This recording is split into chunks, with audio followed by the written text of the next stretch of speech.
What if I told you there is already a molecule designed to make your body behave as if it were exercising, even when you are not moving at all? I know that sounds like science fiction. It sounds like one of those internet promises that claims we have finally found the shortcut, the capsule, or the injection that can replace physical activity. But this topic has become serious enough to catch the attention of researchers because it involves metabolism, mitochondria, fat oxidation, and aerobic performance. The name of this substance is SLU-PP-332.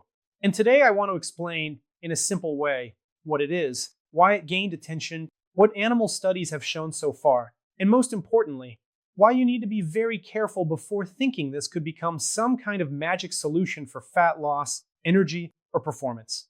I am EDU Rodriguez, a pharmacist, biochemist, and health educator.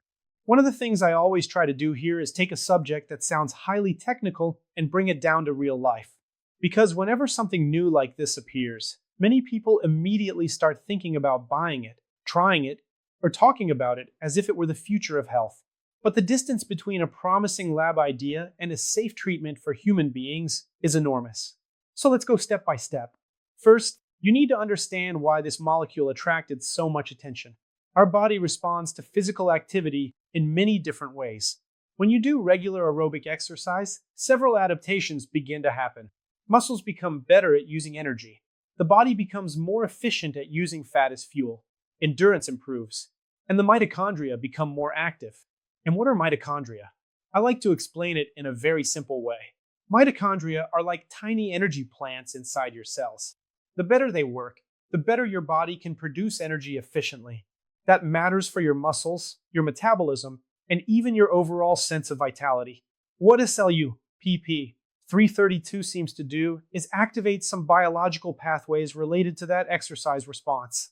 Instead of making the body run, cycle, or walk, the idea would be to make certain metabolic systems behave as if exercise were happening. That is why many people started calling this kind of substance an exercise mimetic. In other words, something that tries to imitate part of the metabolic effects of training. Now I need to explain the mechanism a little better, but without making this too complicated. This molecule acts on receptors involved in regulating energy metabolism. These receptors function like switches that influence genes related to mitochondrial function, fat oxidation, and aerobic capacity.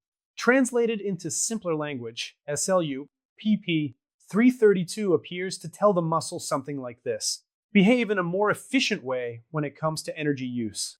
And in experimental animal studies, especially in mice, the results became interesting precisely because of that. The animals showed increased mitochondrial activity, better cellular respiration, greater fat use as a fuel source, and better endurance performance. On top of that, researchers noticed signs of changes in muscle fiber profile, favoring fibers more connected to aerobic endurance. That matters because it suggests the effect observed was not just burning more calories. There was a real metabolic adaptation inside the muscle. And that is exactly what made so many people excited about the possibility that one day something like this could become useful for people who cannot exercise because of physical limitation, severe illness, or extreme frailty. Some studies also showed reduced body fat and better glucose tolerance. That led many people to start imagining future applications for obesity, insulin resistance, type 2 diabetes, metabolic syndrome, reduced physical capacity, and even heart failure. But now comes the most important part of this entire video. This does not mean we are looking at a miracle pen, a revolutionary pill, or a real substitute for physical exercise. And I need to be very clear about that. Right now, SLU-PP-332 is still an experimental substance. The most talked about data came from animal studies. We do not have approval for clinical use in humans. It has not been validated as a safe and effective treatment for people. We are not talking about something broadly approved, established, and tested over the long term in real human lives. And that detail changes everything. Because whenever a molecule interferes with cellular metabolism, mitochondria, and energy pathways, it is not just touching a fat-burning switch. It is interfering with deep systems inside the body. And every time you interfere with deep systems, you need to ask a serious question. What is the price of that? What happens afterward? What can go wrong? Which organs might suffer?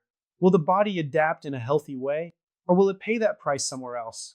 One of the concerns raised with this kind of approach is mitochondrial stress itself. If you force an energy system to behave in a certain way through chemistry, without the full natural context of exercise, could that create overload? Could the heart respond badly? Could the muscle respond badly? Could the liver, the brain, and the rest of metabolism struggle to keep up? Those questions have not been answered in the way they would need to be before any serious excitement could be justified. There is another point that I consider essential. Exercise is not only about mitochondria. Exercise is not only about burning fat. Physical activity changes circulation, insulin sensitivity, lean mass, strength, balance, coordination, brain health, mood, sleep, hormones, bones, joints, inflammation, and quality of life. So even if a molecule manages to imitate part of one metabolic pathway, that is still very far from meaning it can replace real exercise. And that is where one of the biggest risks of this kind of topic appears. A person hears peptide that mimics exercise and immediately translates that into great. Now there is no real need to train anymore. That would be a huge mistake. No substance can perfectly reproduce everything that exercise gives to the body. Training is not just about activating receptors. Training is about adaptation across the entire organism. It is about muscle, heart, lungs, brain, immune system, posture, mobility, mood, metabolism, and independence. I often say that exercise remains one of the most powerful and most underestimated health technologies we have. It does not fit neatly inside a syringe, a capsule, or a catchy marketing slogan. Now, does that mean research like this has no value? Not at all. It has a lot of value, because it may open future doors for very specific situations. Think about a fragile patient, bedridden, with a neuromuscular condition, severe functional loss, or inability to exercise properly. If one day is safe, well-studied, approved substance exists that can support part of that metabolism, it could be very useful as an aid. But an aid is not a replacement. And a promising research signal is not the same as a ready-to-use treatment. There is also a practical issue I want to warn you about. Every time a new molecule appears surrounded by curiosity, the parallel market starts moving. Products without real quality control start to appear. Dubious compounding begins. Exaggerated promises start spreading. And people try to turn preclinical research into a selling opportunity. That is extremely dangerous. Because once an experimental substance leaves the research environment and enters the gray market, it stops being careful science and becomes a gamble. And when you gamble with your metabolism, your heart, and your future, the risk is high. So if anyone promises you that SLU-PP-332 will speed up your metabolism, melt body fat, replace the gym, or improve your performance safely right now, I want a red warning light to turn on in your mind. Because that kind of speech ignores the most important point. We still do not have a basis to use this as if it were a real solution for human beings. I also think it is important to speak honestly about why this idea feels so attractive. Many people are tired, overweight, short on time, unmotivated, or physically limited. So the idea of a molecule that makes your body act like it is training sounds almost irresistible. I understand that. But precisely because of that, this subject needs more responsibility, not less. What I want you to take from this video is the following.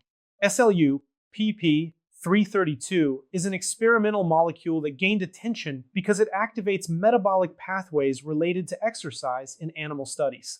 The early results are interesting from a scientific perspective, especially in energy metabolism, fat use, and aerobic capacity. But that does not mean it is ready for use in humans. It does not mean it is safe. And it absolutely does not mean it replaces exercise. Science may eventually point toward a future in which some molecules help very specific people in very specific clinical situations. But today, in the real world, the true tool for improving mitochondria, increasing insulin sensitivity, using fat better as fuel, improving endurance, and protecting long-term health is still something much less glamorous, but much more proven.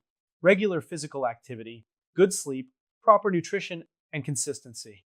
If you want more energy, a better metabolism, stronger aerobic capacity, and better fat use, the real path still goes through training, active muscle, a well-structured routine, and repeated decisions made over time. That may not sound as exciting as a new peptide, but it is still much safer, much more accessible, and much more effective over the long run. So in the end, I would summarize it like this. SLU-PP-332 is interesting as research. It is promising as a hypothesis, but it is still very far from being the exercise pill. And until that changes, the best way to imitate the effects of exercise remains the most obvious one of all: actually exercising within your own reality and with consistency. If this helped you understand this new molecule without falling into exaggeration, subscribe to EDU Health Tips. And tell me in the comments, when you hear a peptide that mimics exercise, do you think scientific progress, or do you think it sounds like a promise that may be too easy to believe?